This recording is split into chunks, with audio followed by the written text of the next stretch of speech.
Јас прво сакам да се заблагодарам на мојот колега на Министерството за внатрешни работи на Бугарија, заради тоа што имавме можност заедно да го имплементираме овој проект под мотото "Постани чист, кажи не на корупцијата", мото кое што е многу силно, кое што дава многу силна порака и до полициските службеници, меѓутоа и до граѓаните. Знаете дека борбата на генерации подразбира борба за одредена цел. Нашава генерација денеска, покрај тоа што има силна борба за напредок, за развој на државите, економски просперитет, добар живот за граѓаните, ние силно треба да се избориме и против корупцијата. Корупцијата во институциите, корупцијата во државата, заради тоа што корупцијата ги јаде и работните места и напредокот на државата, имајќи во предвид дека криминалците не подразбираат ниту припадност на одредена националност, ниту верска припадност, ниту на политика и така натаму.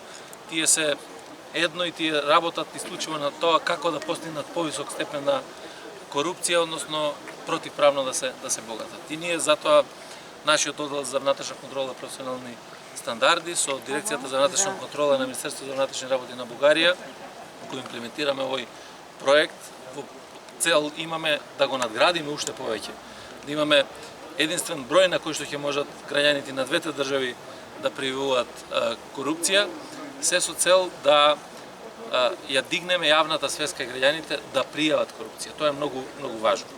Секој од граѓаните мора да свати дека јавната безбедност не е институцијата. Јавната безбедност сме сите ние, секој граѓанин, и секој граѓанин треба да има општествена одговорност во однос на борбата против криминалот и корупцијата.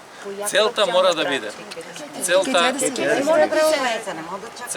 да биде да на крајот сите констатираме дека сме се избориле успешно против корупцијата, дека не сме дозволиле криминалците, арамиите да ги водат институциите, туку напротив, честните и одговорните луѓе да бидат тие кои што ќе бидат препознаени во институциите. Жалам што мал дел многу на вработени во институциите, па и во Министерството за внатрешни работи, го рушат имиџот, угледот и на институцијата и на државата во целина.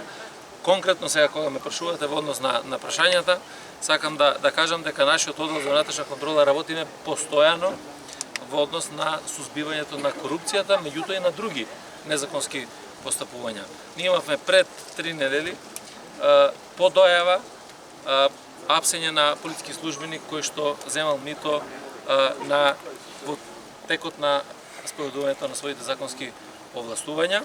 Тоа беше во близината на Тебар.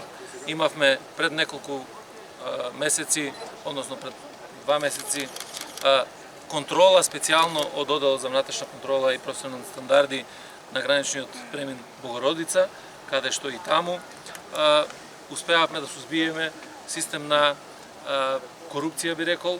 Имаше приведување на неколку цариници на гранични премини и така натаму. Тоа покажува дека ние како Министерство за внатрешни работи сме подготвени во една неселективна борба против корупцијата, меѓутоа да биде транспарентна, да дава мотив и на полициските службеници, да дава мотив и на граѓаните. На крајот сакам и на вас, медиумите, и да ви се заблагодарам за тоа што не следите и што можете да го прикажете во јавноста, меѓутоа и да ве повикам активно да учествувате и вие во борбата против корупцијата, заради тоа што тоа е една од најважните работи. Ако кажав дека сите граѓани мора да се вклучиме во битката против корупцијата, тогаш оние кои што имаат најмногу влијание, а тоа се медиумите, треба да предначат со таа наша борба против корупцијата, и затоа ви благодарам уште еднаш што денеска сте тука со нас и што можете оваа силна порака да ја пренесете на граѓаните и на Македонија и на Бугарија. Зашто им е најспомнувано